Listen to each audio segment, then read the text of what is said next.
दोस्तों नमस्कार। कई बार ऐसा होता है कि हम किसी गेम्स के ट्रायल के लिए जाते हैं या किसी क्रिकेट के ट्रायल के लिए जाते हैं, तो वहाँ पर हमें कुछ बातों का ध्यान रखना चाहिए बशर्ते जब हम पहली बार जा रहे हों। तो आज मैं आपको कुछ ऐसी बातें बताने वाला हूँ जो कि आपके लिए बहुत ही ज़्यादा ज़रूरी है कि ट्रायल के वक्त जाते समय किन किन बातों का ध्यान रखना चाहिए। तो आइए उनके बारे में जानते हैं। तो ट्रायल के बारे में हमें सबसे पहले ये जानना चाहिए कि हमारी भूमिका क्या है, यानी ट्रायल किस तरह का है, हमें वहाँ क्या करना है। जैसे कि हम वहाँ कोच के लिए जा रहे हैं, अंपायर के लिए जा रहे हैं या खिलाड़ी के ट्रायल के लिए जा रहे हैं। तो मान लीजिए कि आप खिलाड़ी के लिए ट्रायल के लिए जा रहे हैं पहली बार किसी जगह पर, ठीक है।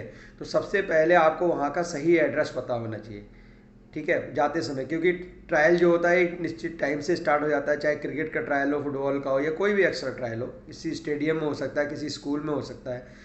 तो वहाँ पर हमें निश्चित टाइम पर पहुँचने के लिए हमें प्लेस का सही जगह से पता होना चाहिए कि कहाँ पर हमें पहुँचना है, नंबर एक। उसके बाद ट्रायल में जाने से पहले आप अपने किट का ध्यान रखें कि कौन सी किट आपको वहाँ पर पहननी होगी। उस किट को आप अच्छी तरह से अपने बैग के अंदर रख लें या पहन लें, जैसा भी।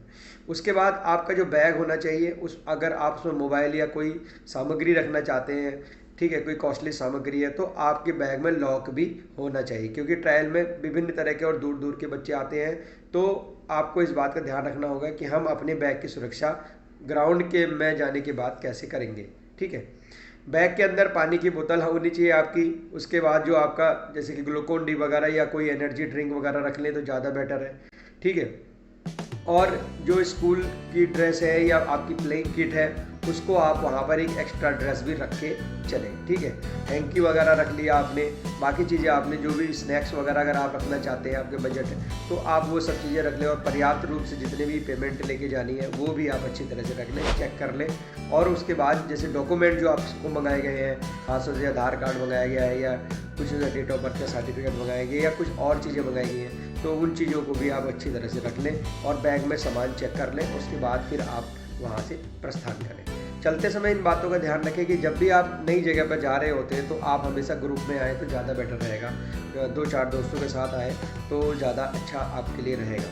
बट आपको अकेले अगर जाना पड़ गया तो फिर आप सही लोकेशन पूछते हुए और कई लोगों से एड्रेस पूछते हुए सही जगह तक आप पहुंच सकते हैं। जैसे कि आप क्रिकेट के ट्रायल के लिए जा रहे हैं तो आपके पास बैट है, बॉल है या कोई भी सामान है, तो उस सामान को भी आप अपने साथ ले जा सकते हैं। और ख़ासतौर से फर्स्ट एड का भी अगर कोई बैंडेज वगैरह, आप चिंगम बैंडेज इस तरह का कुछ भी आप रखना चाहें तो वो भी चीज़ें आप रख सकते हैं, ठीक है। मोबाइल वगैरह ये सब चीज़ें लेकर आप चल पड़ेंगे।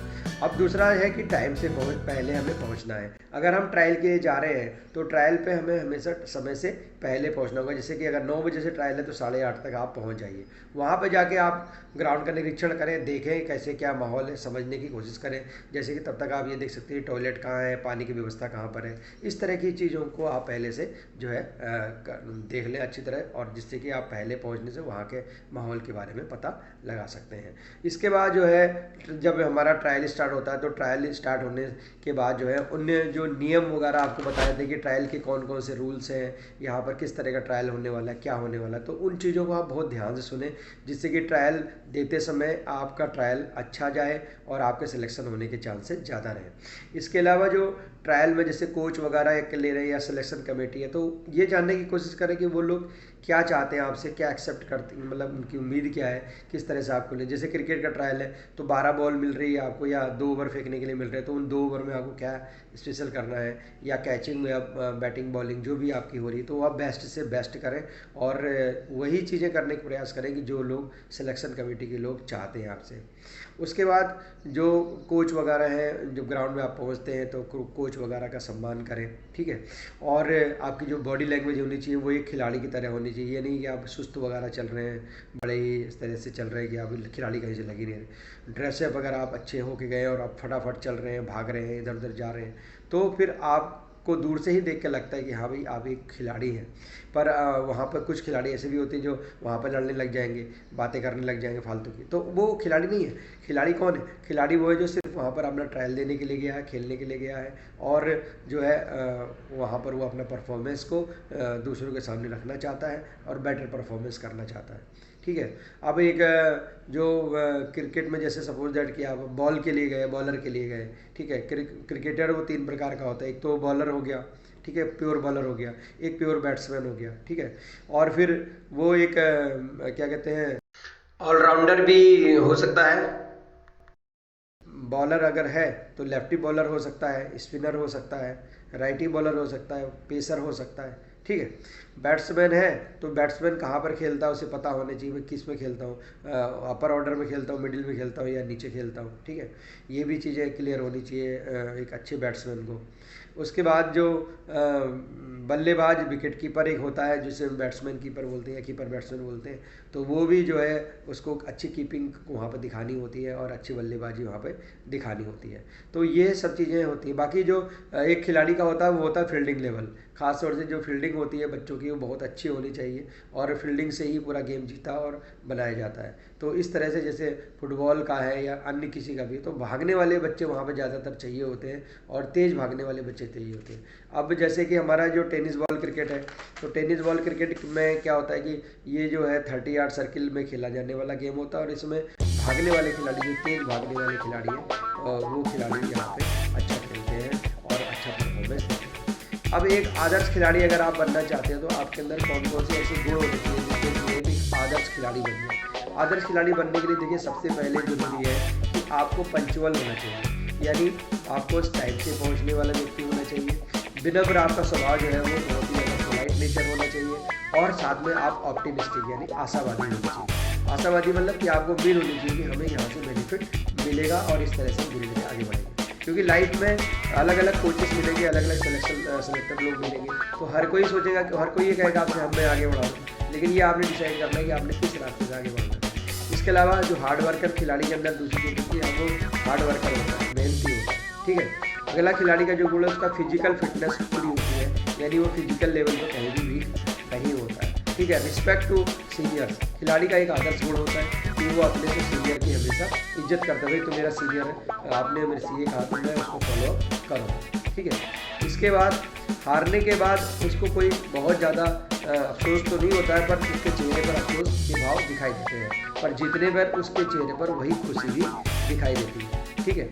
ग्राउंड में एक दूसरे के खिलाड़ी के साथ रिस्पेक्ट करना है, एक दूसरे का सम्मान करना है। कई बार ऐसा होता है कि हम कहीं पर जा रहे हैं ट्रायल में या मैच खेल रहे हैं, तो उसमें सारे प्लेयर्स नए हैं, तो हमें सामंजस्य बिठाने में थोड़ा सा टाइम लग जाता है। तो ऐसी कंडीशन में हमें क्या करना चाहिए कि उन खिलाड़ियों के नेम पूछा, उनसे हेलो करके फिर जो है उनसे आगे की बातचीत चालू करके एक फ्रेंड सर्किल का माहौल बना दिया, जिससे कि लोगों को लगा हाँ भाई ये कोई जेंटलमैन पर्सन है। इसके अलावा जो अंपायर हैं, कोच हैं, उनकी रिस्पेक्ट करनी है, ठीक है।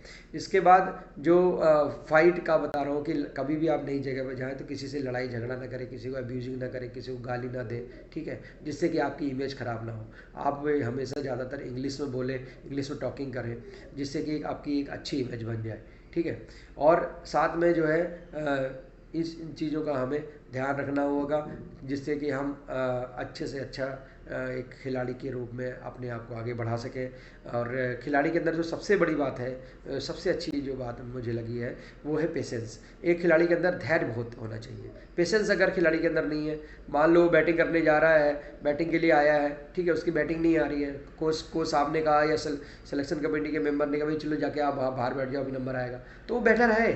उसे कि मतलब उसके अंदर पेशेंस होना चाहिए। वो ये ना कहे कि नहीं मेरे को पहले दो, बैटिंग मुझे पहले दो, बॉलिंग मेरे को देर हो रही है घर जाना, इस तरह की चीज़ें नहीं होनी चाहिए। यानी खिलाड़ी के अंदर अगर पेशेंस है, बड़े बड़े जो कोच होते हैं जब किसी खिलाड़ी को अपने वहाँ प्रैक्टिस करवाते हैं तो आमतौर पे क्या करते हैं कि वो लोग पेशेंस चेक करते हैं कि खिलाड़ी के अंदर आगे बढ़ने का गुण कितना है, कितना पेशेंस है इसके अंदर। जब कोई बच्चा अकेडमी ज्वाइन करता है तो कई दिन तक उसे कोच उसे बैटिंग नहीं देते हैं, बॉलिंग नहीं देते, फील्डिंग ही फील्डिंग करवाते हैं। क्योंकि जो भी कोई खेल हो, चाहे क्रिकेट हो, फुटबॉल हो, हॉकी हो या एथलेटिक का कोई गेम हो, सभी खेल एक चीज़ पर टिके हुए हैं, वो क्या है, फिजिकल फिटनेस। अगर फिजिकल फिटनेस को ही बनाने के लिए हर एक कोच कार्य करता है, इसलिए वो ज़्यादा से ज़्यादा फील्डिंग करवाता है, ज़्यादा से ज़्यादा फील्डिंग कर। जब फील्डिंग वो बहुत अच्छी टाइट हो जाती है, क्योंकि पूरा गेम चाहे कोई भी हो वो फील्डिंग पे ग्राउंड में हर एक खिलाड़ी की फिजिकल मेंटेनेंस पे डिपेंड होता है। तो फिजिकल फिटनेस नंबर 1 पे और बाकी चीज़ें नंबर 2 पे होती है। बहुत अच्छा व्यवहार है आपका, अच्छी बात है, कुशल है, लेकिन फिजिकल फिटनेस आपकी कमज़ोर है तो आप आगे नहीं बढ़ पाएंगे। इसलिए फिजिकल फिटनेस नंबर 1 पे। ग्राउंड में जब भी जाए, ग्राउंड का पैर छूकर ग्राउंड के अंदर प्रवेश करके चारों तरफ ग्राउंड के कम से कम 8-10 चक्कर खिलाड़ी को लगाने चाहिए, जिससे कि उसका स्टेमिना बढ़े, और जितना ज़्यादा स्टेमिना उसका बढ़ेगा तो उतना ही अच्छा वो खिलाड़ी बनेगा। तो उम्मीद करता हूँ कि ये ट्रायल से रिलेटेड बातें और एक आदर्श खिलाड़ी के जो गुण हैं वो आप अपने अंदर जागृत करेंगे, और यदि आपके अंदर पहले से ही वो गुण हैं तो बहुत अच्छी बात है। मिलते हैं अगली वीडियो में और नई टिप्स के साथ। Thank you very much. Channel पर पहली बार आए हैं तो चैनल को सब्सक्राइब करना ना भूलिएगा। जय हिंद।